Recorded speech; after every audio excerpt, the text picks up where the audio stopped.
सुहेल अफरीदी के लिए एक बहुत बड़ा चैलेंज है, वो मैं आपको बताता हूं वो अब क्या है। एक नया चैलेंज खड़ा हो गया, लेकिन एक अच्छा ऐलान किया सुहेल अफरीदी ने। उसने हुक्म जारी किया कि आइंदा सरकारी इश्तिहार में या किसी भी सरकारी जो पब्लिसिटी है उसके अंदर किसी सियासी शख्सियत की तस्वीर नहीं लगेगी। जबरदस्त है। यानी पैसा जब अवाम का है तो आप इश्तिहार छापें और इंफॉर्मेशन दें। ये अपनी शक्लें लगाना ये कोई मुनासिब बात तो नहीं है। अब पंजाब के अंदर चले जाएं, वफाक में चले जाएं, सिंध में चले जाएं, पूरे पूरे टब्बर की तस्वीरें ये लगा देते हैं। इनका बस नहीं चलता कि जो खानदान में नए बच्चे पैदा हुए उनकी फोटो भी लगा दें अखबारात में अवाम के पैसों से। तो यहां तो पंजाब में तो एक फोटो कर दी जा रही है, हर तरफ एक मुंह है वो चिपका दिया जाता है। कभी उस मुंह के साथ ट्रंप को जोड़ देते हैं, कभी फील्ड मार्शल को जोड़ देते हैं, कभी नवाज शरीफ को जोड़ देते हैं, कभी किसी और को जोड़ देते हैं। तो एक अजीबोगरीब किस्म की सूरत हाल पंजाब के अंदर हम देखते हैं। एक फोटोगर्दी चल रही है, लेकिन यह बड़ा अच्छा कदम है सुहेल अफरीदी ने उठाया कि किसी बाप का माल नहीं, अवाम का माल है। तो जो इश्तिहारात जारी करने हैं उनमें सिर्फ पैगाम होना चाहिए, किसी की पब्लिसिटी नहीं होनी चाहिए। इस पे अदालती फैसले माजी में मौजूद हैं, लेकिन इसके बावजूद लोगों ने बड़ा गंद मारा। ये गंडापुर साहब भी जब इनके इश्तिहारात लगते थे तो गंडापुर का भी शक्ल लगा हुआ होता था, जो नामुनासिब नहीं होना चाहिए था। हत्ता कि 14 अगस्त पे जो इश्तिहारात दिए गए उनमें कायदे आजम का फोटो इन्होंने निकाल दिया अपने फोटो पूरे करने के चक्कर में। कायदे आजम की जगह ही नहीं बीच में बन रही थी। अल्लामा इकबाल की जो मुफक्किर पाकिस्तान है उनकी भी जगह बीच में नहीं बन रही थी। ये इनके हालात हैं। अब बात करते हैं कि सुहेल अफरीदी को कौन सा बड़ा चैलेंज दरपेश है। ये बहुत इंपॉर्टेंट चीज है। इमरान खान साहब को कैद तन्हाई में डाल दिया गया। अब उनकी मुलाकातें कोई नहीं होनी, क्योंकि मुलाकात वाला दिन था, पता चला फिर नहीं मिलने दिया। 7 महीने हो गए इमरान खान साहब की मुलाकातों पर पाबंदी है।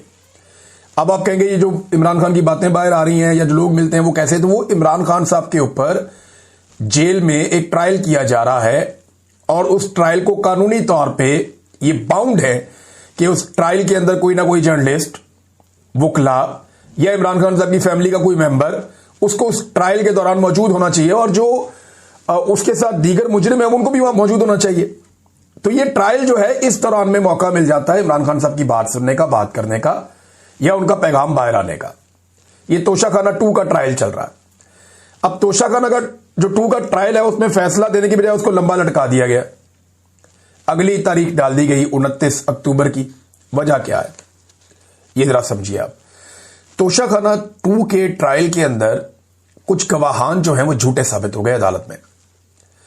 जब गवाह झूठा साबित हो जाए ना, और ये वो मेन गवाहान हैं जिनकी गवाही के ऊपर ये केस खड़ा था, अब जब वो गवाह झूठे साबित हो गए ना तो मुसीबत ये पड़ गई कि केस को इमरान खान के खिलाफ कैसे ले जाएं। फैसला देना तो कोई मसला नहीं है, फैसला तो लिखा लिखा है, आ जाएगा, वो जज पढ़ देगा वहां बैठ के, सजा भी हो जाएगी इमरान खान को। लेकिन पूरी दुनिया में पाकिस्तान का पहले ही मजाक उड़ा हुआ है, और इमरान खान साहब के हर मुकदमे का जो फैसला है वो इमरान खान साहब की पार्टी उठाती है और आलमी फोरम्स के ऊपर भी ले जाती है कि जनाब ये भी पढ़ दें, ये इमरान खान के खिलाफ फैसला है और ये गवाहों की हालत है। तो पाकिस्तान की अदलिया का मजाक बन रहा है, नंबर 1। नंबर 2, ये फैसला किसी भी बड़ी अदालत में टिकेगा नहीं। अव्वल तो बड़ी अदालत में इस्लामाबाद हाई कोर्ट में इस वक्त जस्टिस सरफराज डोगर बैठे हैं। जब से वो आए इमरान खान साहब के लिए इंसाफ नापैद हो गया। उन्हें तो इंसाफ अब मिल ही नहीं रहा इमरान खान साहब को, क्योंकि जस्टिस डोगर साहब आकर बैठ गए। उनको लाहौर से लाया ही इस काम के लिए गया था, 15वें नंबर से उठा के कि इनको ले जाओ, ले जाके इस्लामाबाद हाई कोर्ट का चीफ जस्टिस बना दो। जो इनको कहेंगे वो करेंगे, और वो कर भी रहे हैं। इमरान खान साहब का केस वो लगने ही नहीं देते। लेकिन इसके बावजूद जब भी केस लगेगा झूठे गवाहान की बुनियाद पे केस ठहर नहीं पाएगा, ये बेड़ा गर्क हो जाएगा।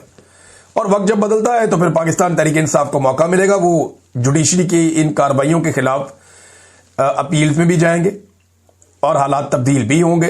तो अब एक ऐसे केस में जहां पे गवाही झूठे साबित हो गए, इमरान खान के खिलाफ फैसला कैसे सुना, यह सवाल भी खड़ा है। तो इसलिए एक लंबी तारीख दे दी गई, और इस वक्त इमरान खान साहब को खामोश रखना भी मकसूद है, क्योंकि आर्मी चीफ की एक्सटेंशन का टाइम भी बहुत करीब है। और ऐसे में इमरान खान साहब वो वाहिद आदमी हैं जो आर्मी चीफ पर खुलकर तनकीद करते हैं। लिहाजा अगर इमरान खान ने आर्मी चीफ पर खुलकर तनकीद की और आर्मी चीफ की जो एक्सटेंशन है उसके लिए कोई रुकावट बनी तो ये प्रॉब्लम है ना। लिहाजा उन्हें खामोश करके कैद तन्हाई में डाल दिया गया। अब सुहेल अफरीदी और पाकिस्तान तहरीक इंसाफ की क़यादत की ये बड़ी रिस्पॉन्सिबिलिटी है। एक तो इमरान खान साहब की बहनों ने कहा कि अदालत पे दबाव डालें आप लोग सब, पाकिस्तान तहरीक इंसाफ को, उनकी लीडरशिप को, उनके MPs MNA को सबको निकल कर आना चाहिए और अदालत के ऊपर दबाव डालना चाहिए। रोला शोला डालना चाहिए कि भाई इमरान खान का केस सुने, आप क्यों नहीं सुनते? लगाएं केस। आप इतने केसेस सुनते हैं, बहुत गैर जरूरी केसेस भी सुनते हैं, तो पाकिस्तान का सबसे बड़ा लीडर है, सारी कौम उसकी तरफ देख रही है, आप उसका केस ही नहीं लगा रहे। आप केस लगाएं, उसका केस सुने। अब ये जो रोला है वो पढ़ना चाहिए, और इसमें सुहेल अफरीदी का किरदार बड़ा इंपॉर्टेंट होगा। वो इमरान खान से मिलना चाहते हैं, इसके लिए खैबर पख्तूनख्वा असेंबली के अंदर करारदाद भी पास हो गई। वो इमरान खान साहब से मिलना चाहते हैं, इसके लिए उन्होंने जस्टिस याह्या अफरीदी से भी राब्ता कर लिया। वो इमरान खान साहब से मिलना चाहते हैं, इसके लिए उन्होंने इस्लामाबाद हाई कोर्ट में दरखास्त भी दायर कर दी। उस पर एतराजात लगे, वो एतराजात भी दूर हो गए। लेकिन सुहेल अफरीदी की अभी तक इमरान खान साहब से मुलाकात नहीं हो पाई, और ना ही वो मुलाकात तय हो पाई है। वजीर आजम को भी उन्होंने कहा जी मेरी मुलाकात करवाएं, तो वजीर आजम ने बेबसी का इजहार करते हुए कहा जी मैं पूछ कर बताता हूं, और तब से लेकर अब तक वजीर आजम ने पूछकर कुछ भी नहीं बताया। लिहाजा इमरान खान साहब को कैद तन्हाई में डाला हुआ है, और 7 माह हो गए उनकी मुलाकातें वैसे ही बंद हैं। ये तो सिर्फ केस की सूरत में हो जाती हैं। अब सवाल ये पैदा होता है कि क्या इस पहले इम्तिहान में सुहेल अफरीदी साहब कामयाब होते हैं कि इमरान खान साहब की कैद तन्हाई कम से कम खत्म की जाए? रिहाई तो बड़ी दूर की बात है। नादरीन, एक और खबर है, 9 दिन हो गए हैं, अभी तक साद रिजवी और अनस रिजवी का कुछ पता नहीं है। 9 दिन पहले मुरीदके से ये दोनों भाई गायब हुए थे, इनके साथ इनके और भी लीडरशिप के लोग मौजूद थे, और बड़ा रोला पड़ गया था कि ये गए कहां पे। पहले पता चला कि जनाब इनको अगवा कर लिया एजेंसियों ने। सबसे पहले तो ये गिरफ्तार हो गए, बाद में चला कि जी इनको एजेंसियों ने अगवा कर लिया। फिर बताया गया जी एक भाई जख्मी है, फिर बताया गया जी दोनों भाई जख्मी हैं, फिर ऐसी अफवाह फैली कि कोई एक इनमें से भाई जो है वो मर गया है। तो इस किस्म की चीजें जो है वो बार बार फैलाई गई, और ये चीजें कही गई। जो एनी शाहिदीन है उन्होंने भी बताया कि एक को तो हमने जख्मी देखा है, और साद रिजवी के बारे में कुछ लोग कह रहे थे कि उनको जख्मी देखा है। लेकिन फिर जो हुकूमत के करीबी लोग हैं या वो जर्नलिस्ट जिन्हें इतला मिल जाती है एजेंसियों से भी, और उनका ये दावा सामने आया कि ये एजेंसियों की हिरासत में। मेरी अपनी दानिश में जो मेरा अपना एनालिसिस है वो यही कहता है कि चौथी सबसे ज्यादा वोट लेने वाली पार्टी है। अब इसकी लीडरशिप ऐसे तो नहीं छुपी रह सकती, वो तो गिरफ्तारी दे देनी चाहिए उनको। तो ऐसा नहीं है कि वो कहीं बाहर फिर रहे हैं, ऐसा जरूर है कि वो इस वक्त हसास इदारों की हिरासत में है, और जख्मी है या ठीक है इसके बारे में कुछ पता नहीं। लेकिन बाहर के जो मामलात हैं, हसास इदारे जब तक उन मामलात को कंट्रोल नहीं कर लेते तब तक इन भाइयों को मंजरे आम पर नहीं लाया जा सकता, या इन्हें सामने नहीं लाया जा सकता।